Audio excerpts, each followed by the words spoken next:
एक छोटे से गांव में एक रिटायर्ड फौजी रहता था। नाम था कर्नल खान। उसका कोई परिवार नहीं था, न पत्नी न बच्चे न कोई रिश्तेदार, बस एक ही साथी था, उसका वफादार कुत्ता शेरू।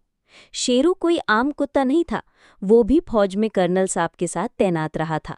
बम सूंघना, दुश्मन की आहट पहचानना और ज़रूरत पड़ने पर जान की बाजी लगाना, सब कुछ शेरू ने सीखा था।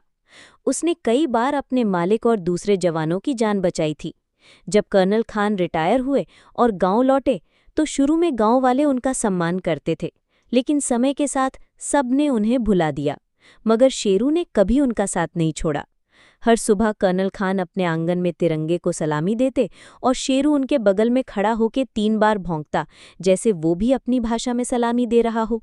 दोनों दिन भर साथ रहते, एक दूसरे की आंखों में बातें करते और शाम को चुपचाप बैठकर एक दूसरे की मौजूदगी महसूस करते।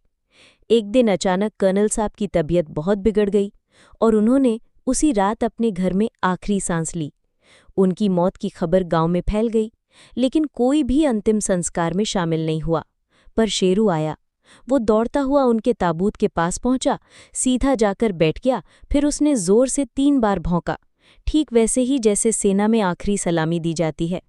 इसके बाद वो ताबूत के पास चुपचाप लेट गया, अपनी आंखें बंद की और कुछ ही मिनटों में उसने भी दम तोड़ दिया। उस दिन पूरा गांव स्तब्ध रह गया। जिस फौजी को इंसानों ने भुला दिया था, उसे एक कुत्ते ने आखिरी सांस तक नहीं छोड़ा। उस दिन सबको समझ आया कि वफादारी खून के रिश्ते से नहीं, दिल के रिश्ते से होती है। कभी-कभी एक जानवर इंसान से ज्यादा इंसानियत सिखा जाता है।